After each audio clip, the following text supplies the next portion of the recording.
I am tired of seeing traders struggle to find a strategy that one works, but two, that will never blow another account again. I'm going to show you guys my personal strategy that works with the top 3 indices that you guys can replicate. And this is something that I've been working on for the past 3 years. It's taken a lot of time and energy, and I've lost hundreds of thousands of dollars trying to make this strategy work. So instead of you going through the same trial and errors I did, just simply replicate what I'm going to tell you. But none of this is going to work unless you put in the work. Before we start, if you guys want to be mentored by me, I do offer one-on-one mentorship, but to see if you would even be a good fit, there's a link in the description where you guys can book a call with me. I want to just screen you. I want to see if you would be a good fit, one. But two, I want to get to know who you are as an individual, your goals, and if I can even help you out. I also do host live trading sessions, so if you want to trade live with me on a Zoom call, we don't need to do a phone call at all. There is a link where you can sign up for that and you'll get 20% off. And one more thing, if you guys could show some type of love, like this video, drop a comment below, subscribe to my channel if you haven't already, and also check out my page. I mean, a ton of other videos based around trading that will help every single one of you out. Now, without further ado, let's get into this video. Guys, the sunset is absolutely gorgeous tonight. I'm going to skip the sunset to make this video for you guys, so please make sure you watch this whole entire video. Now, let's really go into the nitty-gritty information.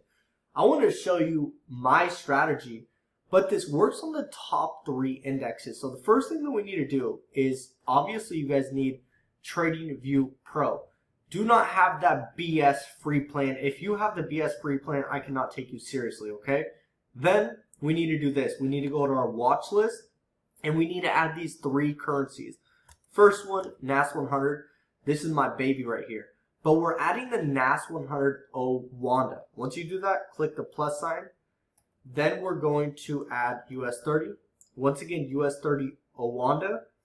Then we're going to add the S&P 500. But we're going to add the S&P 500 Wanda. Let me add this to my chart because I don't have this one. Then let me bring it up here. Okay. And we're going to get into the sauce right now, guys. I hope that you guys are ready for this. So that's what we need to understand is first adding these 3 indexes. And let me explain all 3 of these to you guys so you have more context. Now, US 30 is the Dow Jones. It's US 30 because this consists of the top 30 physical companies in America. Then we have my favorite. I love NAS100. This is the NASDAQ. But it says NAS100 because this consists of the top 100 tech companies. Zoom, Amazon, NVIDIA, all these companies like that are going to be in the NASDAQ. And then we have the S&P 500, top 500 companies in America. Now, out of all 3 of these indexes, the one that has the most volatility and the biggest moves is going to be US 30. So it's 100% up to you which indice that you want to go with. I personally like NAS100. It's between the S&P 500 and US 30, and the volatility on it is still really good. You can catch 1,000 pips a day on NAS100 very easy. Now, instead of you trying to figure out, am I going to scalp the market? Am I going to intraday trade, swing trade? Guys, I'm really a scalp / intraday trader, meaning that I am trading on lower time frames. I'm not really on like the 5-minute, 1-minute. I'd more classify myself as an intraday trader. So the time frame that I'm on is the minute 15. But I also use the 1 hour. I also use the 4 hour. And I also use the daily. So realistically, I'm going to break down what I look for on all these time frames. So when I trade, I'm trading right at the market open at 6:30, and we're going to go over that in just a second.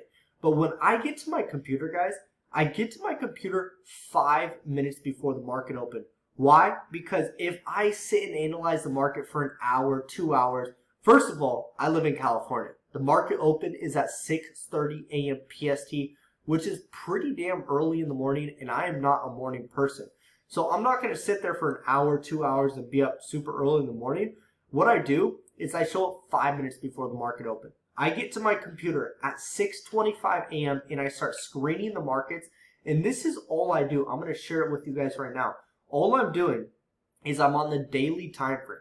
And I like to use the daily time frame as my trend time frame. I like to figure out what type of trend that we're in. And the cool thing about these indices is we're usually always in an uptrend if we look at them. So right off the bat, I'm looking at my indices on the daily time frame, and I usually look at the previous daily candle, and then I'll look at the ones that happened before that. So the previous daily candle or candles is what I'm looking at on the daily time frame, just to overall figure out if we're in an uptrend, a downtrend, whatever it may be. So we're in an uptrend right now, but I honestly don't like this previous daily candle. It's looking like we could see a short occurring. So I'm going to the daily time frame, figuring out what trend we are in and what we can possibly see happening in that session that's going to show, obviously, the New York session. So once I do that, I go to the 4-hour time frame, and I'm going to go and show you the last Friday. What I did is I'm looking at this candle right here, the 2 a.m. to 6 a.m. candle right here. I'm looking at this candle, but once again, I'm obviously looking at the previous candles. And I like to use the daily as my trend indicator, and then I use the hour 4 and the hour 1 as my market structure time frame. So I'm looking at these and seeing if there's any V patterns for a buy, any A patterns for a sell, head and shoulders, XABCD pattern, anything like that on the hour 4 and the hour 1 time frame. But the time that I'm usually looking at is this candle right here, the 5 a.m. to 6 a.m. candle. And then I also have to look at this candle, the 6 a.m. to 7 a.m. candle. But we need to keep in mind that this 6 a.m. to 7 a.m. candle is going to be open already, or has been open for about 25 to 30 minutes, depending on what time. So we kind of are going to get our bias looking at those two candles on where price is actually going right now. One thing I like to do is just align all these time frames in confluence. See if they all have one similar trend that I'm looking at, and that's going to give me my bias. But this is where it gets very, very important, and I have a video that goes over candlestick recognition, how to read that. It's very important.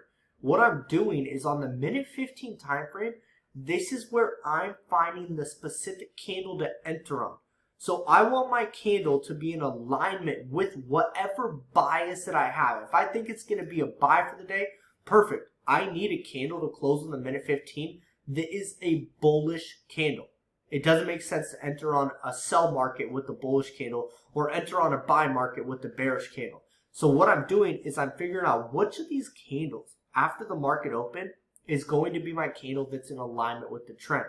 And guys, Friday was really nice. We can see right here on Friday, we have our 6:15 to 6:30 candle, closed as a hammerhead, rejected our 20 EMA right here. And if I see a candle reject the 20 EMA with a wick like that, that's signaling a really nice rejection, and we're going to see a really nice push. And we can see that next candle, look at this candle, how much it shot up. So if we go and measure it, we can see within 15 minutes of it shooting up, it shot at 500 pips. 457 pips, but I like to round up because we have this whole wick that it went up. So realistically, within this one 15-minute candle, it went up 822 pips, which is pretty damn good for NAS.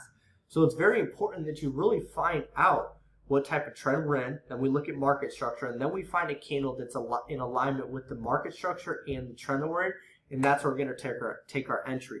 So the key time, let me write this out. So we're on the minute 15 time frame. Our key candle is the 6:15 a.m. Let me write this out again. Okay, so we're looking at the 6:15 candle right here. It opens at 6:15, closes at 6:30, but once that candle closes, bing, bing, bing, the market open, it is now casino time. Now I'm going to give you guys two indicators that I use that have really helped me out. The first one is the Asia range and kill zones. Add that real quick, then we're going to get the sessions indicator right here. Sessions Asia, London, New York colored. Once you do that, you're going to go to the sessions indicator, and you only want to have the New York box marked. Once you do that, make the color whatever you want. I have the opacity really low so it doesn't overtrude the candles or like cover them up. And we can see right here the sessions indicator. This is showing us where the New York session is because that's the session that we're going to be trading. Then we have our kill zones indicator right here. So if we go to the inputs, all I'm looking at is the Asia session right here. All this is what I need to look at. All this other stuff, you don't really need to worry about at all. You can mess around with it if you want. But looking at these two indicators, this is deviating, showing us where the Asia session is. Because you need to understand that there's market makers, the ones with the deep pockets that actually move the market. They're the ones that are setting a trend in these previous sessions. So the Asia session, we need to see what type of movement they're in. Are they pushing the market up or are they pushing the market down? Then we need to see where the money's flowing during the London session. So from this candle right here, 23.45 on UTC7, once this candle closes, it's the London session. So all the way from this candle right here to here, this is the London session right here. Not this candle right here, ignore that. Right here. This is where it starts. So we need to look at the Asia session. Then we need to look at the London. And then what I like to do too is I look at the open of the New York. So right here, all the way to the 615, this time is very important. So those 3 times are overall what I'm looking for. And all I'm looking for is the market to be in confluence, just one steady trend. We can see consolidated, price started to push up, we're buying. Here's our entry candle right here to enter on a hammerhead candle. Happened the last day too. We can see we have our Asia session, then we have our London session right here, then we have the market open right here, New York session, then market open after this candle closes. Hammerhead candle right here, price push-ups, ride it to the next level that we have marked up. Very, very simple. Same thing happened too. Look at, we have our Asia session, then we have London right here, all into New York, and then we have the New York market open. Here's the market open candle right here. We can see prices going in one specific trend. So that's what we're looking for, is the market to be in one steady trend. I don't like to see it break the Asia low like it did here. And then it goes high, then it goes low, then it goes up, then it goes down. Like, this is absolute trash.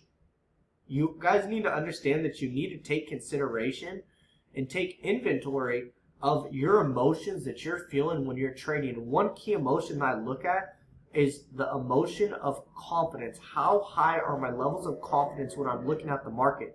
And if I don't have very high levels of confidence, then I'm not freaking taking the trade. It's as simple as that. Some of you don't have any self-discipline in your everyday life, and you're wondering, why am I not seeing a breakthrough in my trading? It's because you can't fucking control yourselves. If you can't stop yourself from going to McDonald's knowing that you ate it the night before that, or last week, or however long ago, you're not going to have self-discipline in your trading. So how you do one thing in your everyday life is going to bleed into all these different areas of your life. So if you expect to see a breakthrough in your trading, you need a breakthrough in your everyday fucking life.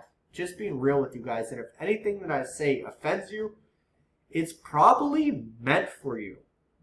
Now, one last thing. This is how you guys are going to scale to $10,000+ a month. New update, baby. Unlimited trading period. FTMO no longer has a 30-day period for phase 1. Any of that crap anymore. So go to FTMO. You guys can get a free trial. Do the free trial to make sure you can actually pass that. Do it probably 2 to 3 times. Then once you do that, put your hard-earned money into this. Too many of you are in this rush. I don't know why you guys are so impatient. Probably because you're comparing my chapter 50 to your chapter 1, or every other forex trader. You're just comparing yourselves to them. Like, guys, when you rush things, it never comes out right. Let me tell you guys something. If you force a fart, it's most likely shit. Same thing applies with your relationship. Same thing applies with your trading. You need to relax, guys. There's no freaking rush. Everything that you think in your mind and everything that you perceive, we as human beings think about ourselves 99% of the time. So we're constantly thinking about us, and us. So when we tell ourselves something, we make ourselves believe that story that we told ourselves, when in all reality, it's not the freaking truth. We just process this thought, and we want that thought to be real, and we think it is when it's really not. So understand that you need to control your emotions. You need to control yourself, and be able to sit back and say, do you know what? Let me go do the free trial. Let me be chill. Let me be present. I have no rush. This is going to be here in the next couple of years. Let's just take our time. Because the way that I'm thinking in 2023 and the following years is I don't want to rush anything. I want to do it right. I want to move correctly, not fast. Because every time that I move fast in the previous years, I lost money. I made stupid mistakes versus actually strategizing an actual game plan that's going to have a real nice outcome. So take your time, guys. Great things do take time. But look at this. Unlimited time, baby. Phase 1 and phase 2, unlimited. This is a freaking game changer because I've realized the thing with these prop firms is they triggers people's psychology. Once you understand that there's a time limit to something, you're going to want to rush it naturally. So now that there's no time limit, you guys can be just calm and chill about it. And the fastest time that you can actually get funded is 4 days. So go through, once you have passed your account, I would go for 100K or 200K. If you guys do not have $550 to invest into a challenge, or you're on your last $550, don't do this. For real, do not do this. I don't need a bunch of broke people going and spending their last amount of money trying to pass this account. Like, work on yourself, enjoy the process, because if you focus on the process, the outcome will be so much more enjoyable. But guys, this is realistically what I'm doing. I'm just using the strategy that I taught you, and there's more that goes into it, but this is like the basis of it. If you apply what I taught you, you guys can see some really good results. But I'm using that strategy. Then I'm going and getting funded. I'm looking to get $1 million in funding in the next 1 to 2 months. I'm already like halfway there. But guys, take your time. Go watch some of my other videos. Take this information in because it's really powerful and it can change your life if you actually apply it. Hope you guys got some type of value. I will see you guys later. Peace out.